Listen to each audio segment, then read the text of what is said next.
కూర్చో.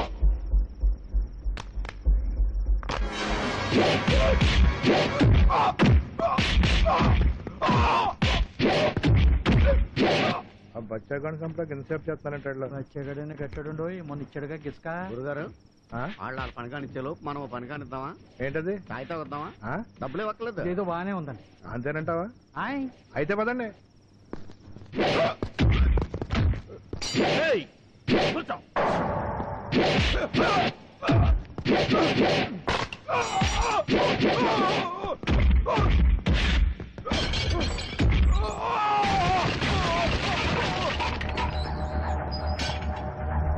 నిన్ను కూర్చోమని చెప్పానా?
డెడ్ బాడీ కూడా కొంచెం ఉన్నారు. ఒట్టి చేతితో వెళ్ళిపోతున్నారేంటి?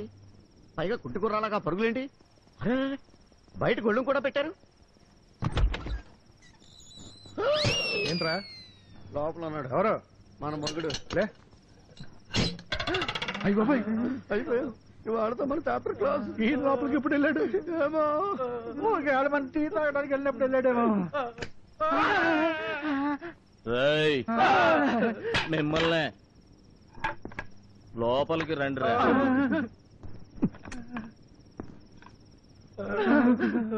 మనమంతా ఒక ఫ్యామిలీరా. మనలో మనకి ఎన్ని గొడవలు ఉన్నా 4 గోడల మధ్య తెలుసుకోవాలి.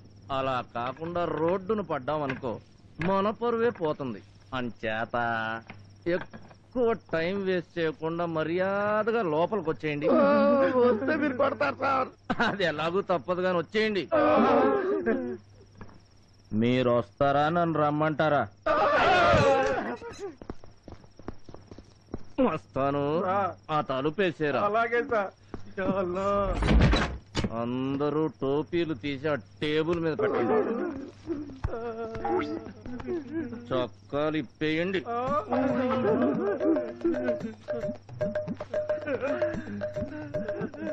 బెల్టులు కూడా తీయండి.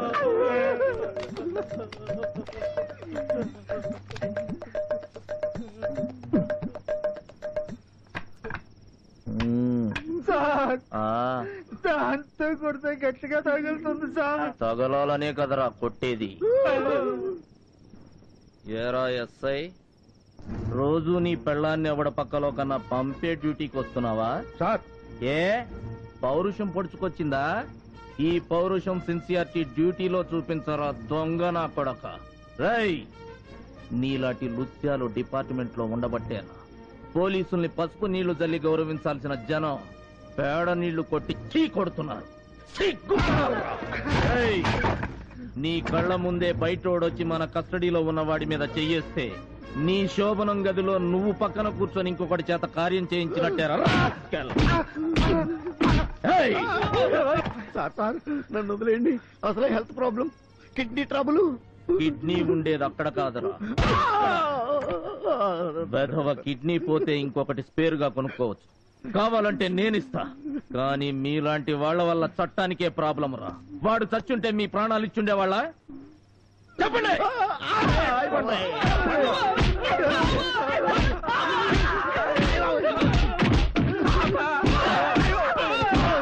తమాషా తమాషా చూస్తున్నావు.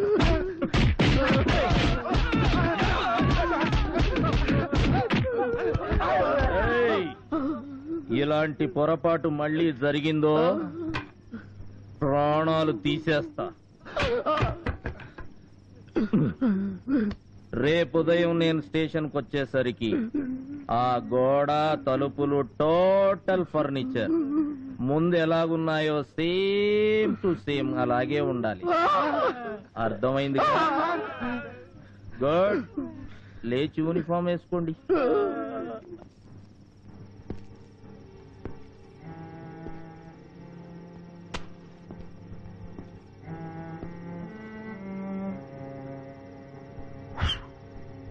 ఏంటి బుజ్జి అలా చూస్తున్నావు? నేను నిన్ను కాపాడింది నీ మీద ప్రేమతో కాదు, నా డ్యూటీ. ఒకవేళ రేపు గుడిలో అమ్మాయి ఏమైనా తేడాగా చెప్పింది అనుకో, నా సామి రంగా నీకు కూడా same to same treatment. All the best. ఇక బొజ్జో.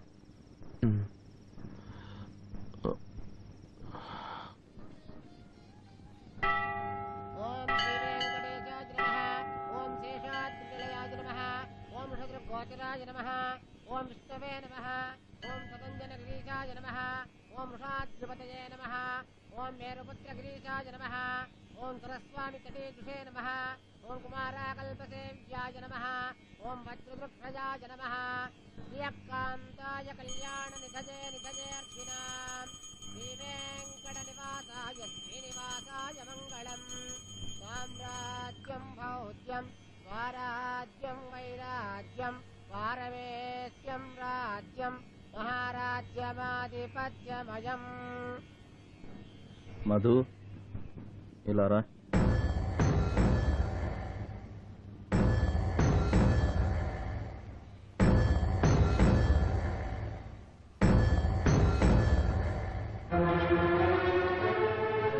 చూడు, ఇది పవిత్రమైన గుడి. ఇక్కడ నువ్వు మీ అమ్మా నాన్నలకు గాని పోలీసులకు గాని ఎవ్వరికీ భయపడాల్సిన అవసరం లేదు. ఈ హారతి మీద ప్రమాణం చేసి భగవంతుడు సాక్షిగా జరిగిన నిజమేమిటో ధైర్యంగా చెప్పు.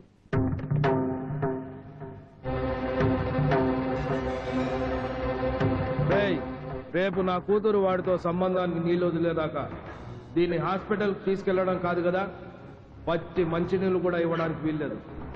అర్థమైందా? ఎప్పుడైనా జరగనివ్వను. నాన్న చెప్పమన్నట్టే చెప్తానమ్మా.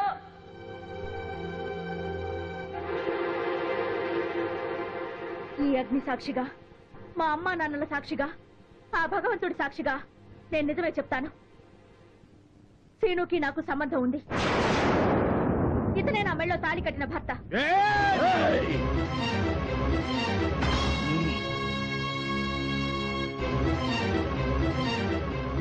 నువ్వు చెప్పు.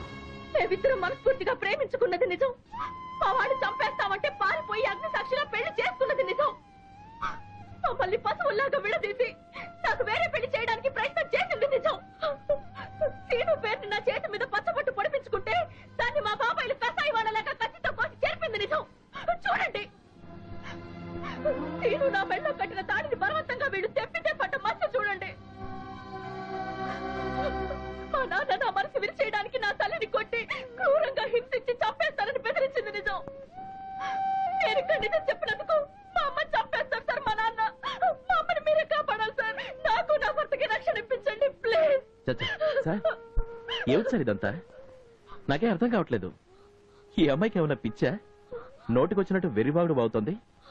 అసలు ఈ అమ్మాయి ఎవరో, ఆ ప్రేమ కథ ఏమిటో, ఆ సీను ఎవరో నాకేం తెలియదు సార్.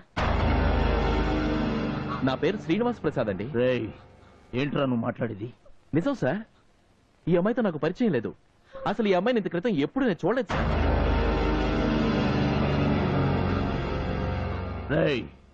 ఇది గుడిరా. తెలుసు సార్, ఇది గుడని తెలుసు. ఆ విగ్రహం దేవుడని తెలుసు, మీరు సిఐ గారని తెలుసు, కానీ ఈ అమ్మాయి మాత్రం తెలీదు. మరి మీ తాతయ్య నువ్వు ఈ అమ్మాయిని ప్రేమించావని లేపుకెళ్లి పెళ్లి కూడా చేసుకున్నావని చెప్పాడు. అయితే వెళ్ళి మా తాతగారిని అడగండి సార్. ఎందుకు చెప్పాడో, అలా ఎవరు చెప్పమన్నారో వెళ్ళి ఆయన కనుక. తాతయ్యకి నాకు ఏ సంబంధం లేదు, ఈ కేసుకి నాకు ఏ సంబంధం లేదు, ఆ అమ్మాయికి నాకు ఏ సంబంధం లేదు. దయచేసి నన్ను వదిలేయండి. ఇలాంటి గొడవల్లో నన్ను ఇరికించకండి, మీకు దండం పెడతాను.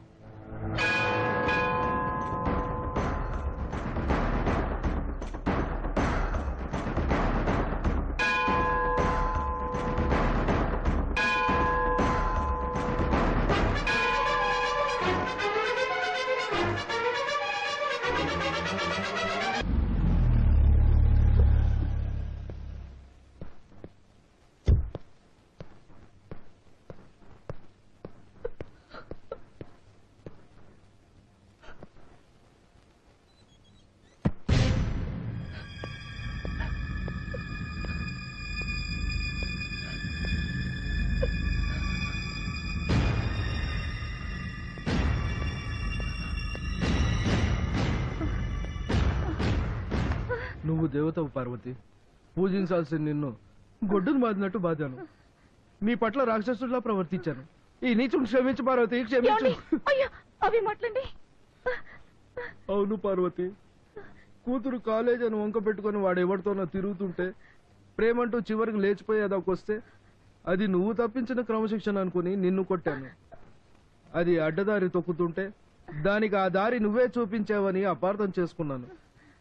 కానీ ఈ రోజుతో ఆ భ్రమ తొలగిపోయింది పార్వతి. ఏ క్షణమైతే అది నిన్ను నన్ను కాదని వాడే నా మొగుడని నలుగురు ముందు అరిచిందో, నా తండ్రి వెధవా అని 10 మంది ముందు డిక్లేర్ చేసిందో, ఆ క్షణమే అర్థమైంది పార్వతి. దాని పొగరుకు కారణం నీ పెంపకం కాదు, దాని ఒంట్లో ఉన్న నా రక్తం అని.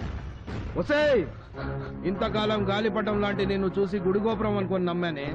నువ్వు చెడదిరిగినా నేను చెడగొట్టింది నా పెళ్ళామని నా దేవతను కొట్టానే. అగడ్రా ఒసేయ్ గాలిదానా, ఎన్ని దెబ్బలు కొట్టినా అది నన్ను నమ్ముకున్నది కనుక నాతో కాపురం చేస్తుంది. అదే ఇంకో ఆడదైతే నేను పెట్టిన టార్చర్ కి ఏ పూలోడుతోనో పాలోడుతోనో లేచిపోయిండేదే. నిన్ను చంపినా ఇంకో బిడ్డని కనే ఓపిక నాకుందే, కానీ నా భార్య లాంటి ఇల్లాలు ఇంకో జన్మెత్తినా నాకు దొరకదే. నీ మూలంగా నా ఇంటి దీపాన్ని నా చేతులతోనే ఆర్పేసుకోపోయానే. నీకు తెలియదు పార్వతి, ఇది మన ఇద్దరిని విడదీయడానికే పుట్టింది. దీన్ని క్షమించకూడదు. ఒసేయ్, ఇన్నాళ్ళు మీ అమ్మ చాటును బతికిపోయావు. ఈ రోజు నుంచి నా చేతుల్లో పడ్డావు. నేను ఎవరిని చేసుకోమంటే వాడిని, ఎవడని అడగకుండా తలెత్తి చూడకుండా చేసుకోవాలి. అలా కాకుండా మళ్ళీ లవ్వు పువ్వు అన్నావో నరికి పోగులు పెడతా, జాగ్రత్త. లే పార్వతి, హాస్పిటల్కి వెళ్దాం.